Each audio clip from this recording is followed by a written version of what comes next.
I'm Sarah Schweig of the Center for Court Innovation, and today I'm speaking with David Marshall, who has just edited and released a new book called The International Rule of Law Movement, A Crisis of Legitimacy and the Way Forward.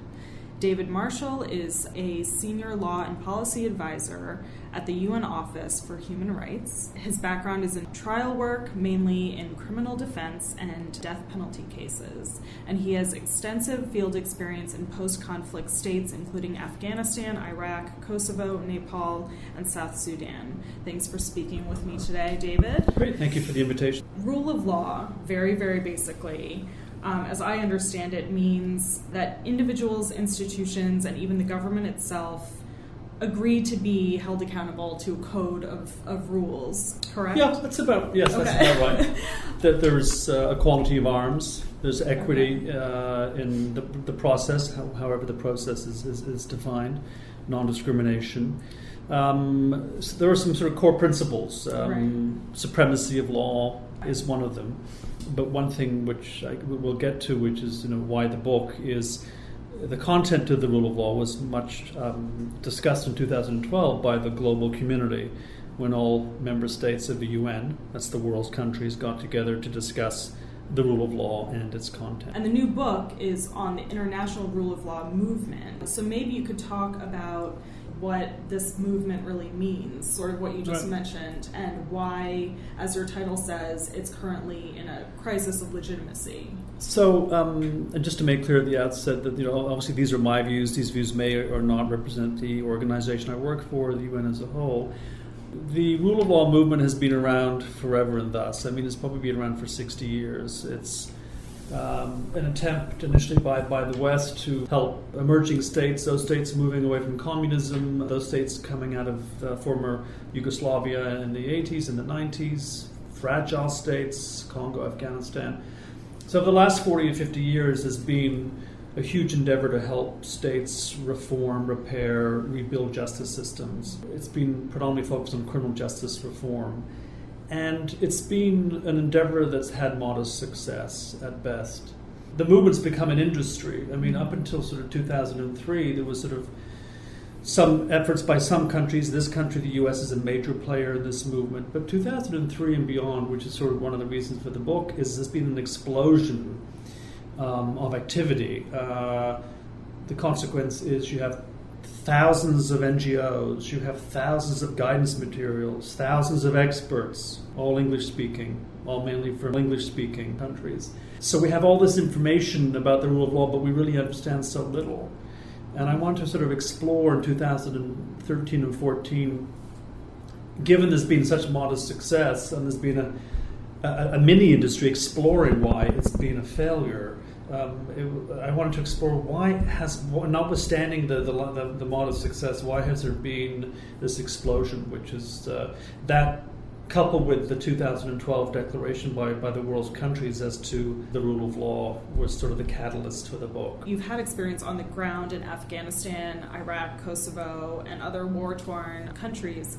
What were some of the things that you observed maybe on the ground that led you to compile this book? I learned that the international community has a profound deficit of knowledge of where it works, whether that's Afghanistan, Iraq, or Haiti, Liberia. I mean, choose your so-called fragile state. Our knowledge around language, culture, what justice means, the deficits are profound around who we are and why we're there, what we're doing, and what we know about what we're doing.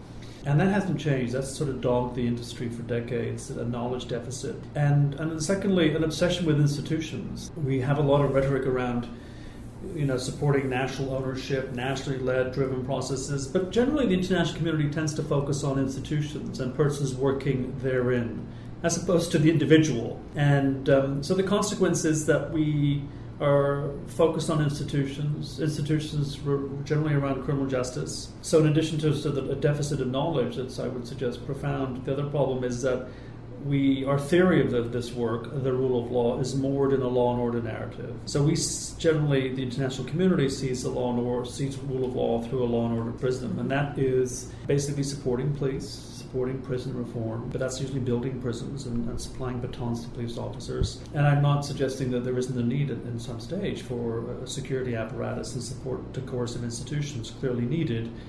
But we seem to get stuck in that for decades. And I also think one thing I've learned is that rule of law is, it's a bit of a cliche, it's truly indigenous. We have this sense that we arrive with this model called the rule of law. If you please build your institutions that look like ours, you are good to go. The evidence, I suggest, is in, and that's been a failure. And that's one thing in the book that I think is important to recognize, is that it's okay to say it's been a comprehensive failure. The international community has an aversion to failure. So we can better understand when we spend $4 billion in Afghanistan of American taxpayer money over 12 years on justice reform, and the Inspector General says basically this can come to naught within a year. We need to sort of really stop and think about why we're doing this. Obviously, throughout the book, there's some agreement and some disagreement, some tension in perspective. Can you tell us a bit about the ideas that you think harmonize in the book, and then some of the ideas that conflict across the different essays? Well, I think one of the major ideas, I think, where there's a consensus is the deepening of knowledge. It's a bit of a cliche. It's been identified as a problem for years, but there's a great piece on when the rule of law movement meets Iraq. It meets a context where the Islamic law is applied.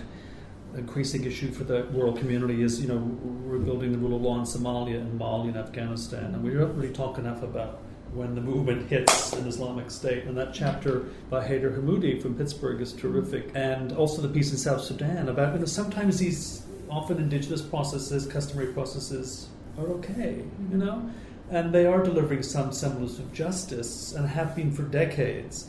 So rather than trying to sort of suppress and replace these customary processes, tribal chiefs or religious shuras in Afghanistan and Iraq, why don't we learn about them? The other thing is that we're all a little tired of the rule of law. It has such baggage and rhetoric. The evidence doesn't support the rule of law will lead to economic empowerment, more and greater human rights promotion and protection. So if we can all just sort of lower the rhetoric a bit, stop the rhetoric around comprehensive approaches to rule of law reform, because modest goals are obviously more achievable. Modesty, humility would be helpful. And Deborah Issa talks about identifying injustices and insecurities for the population who are suffering. Let's start there. That's the conversation starter. What's the major injustice in that country? And it often has nothing to do with criminal justice. I think there's a little bit of tension mainly with Jim Golston's piece, which is that the endeavor is a good faith endeavor by the international community. There have been some modest successes. The rhetoric is to some extent a runaway train, but all it basically needs is a bit of adjusting, more investment in knowledge and skills, and capacity of the internationals. That's not my view, for what it's worth. The piece that was done by Todd Fogelson at Harvard is interesting because it's just a small project with reforming the prosecutor's office in Lagos in Nigeria. And I'm coming back to the issue of modesty, where you have a concrete example of where there's a small, modest project, and the success was about both modesty and about relationships, and how they built over 4 years a relationship with the prosecutor's office that really helped them stress the issue of arbitrary detention, prolonged detention in Lagos. And that's a really fascinating piece. The question is whether the international community, which goes big, right, is looking for the big bang of success in the rule of law. It doesn't exist. Stop looking. I don't know whether the international community can accept modesty and humility. Time will tell. $4 billion in Afghanistan of taxpayers' money is a lot of money, I would suggest to you. And I wonder when people will say enough. What do you think the way forward now would be?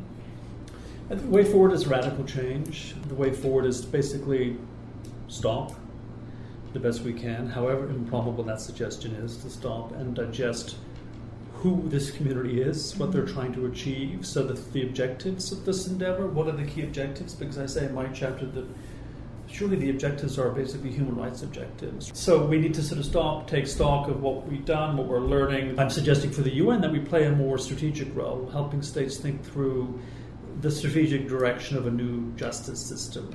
And that's more than law, more than human rights law. That's, in my view, the only really leveraged tool we have in our toolbox. And I think that's okay to ask these deep questions. It's whether or not the international community has the maturity and the patience to do so. Thanks so much for speaking with me today. I'm Sarah Schweig of the Center for Court Innovation. I've been speaking with David Marshall of the UN about his work in post-conflict states and his new book, The International Rule of Law Movement, A Crisis of Legitimacy in the Way Forward, through Harvard University Press. To learn more about the Center for Court Innovation, please visit us at www.courtinnovation.org. Thanks for listening.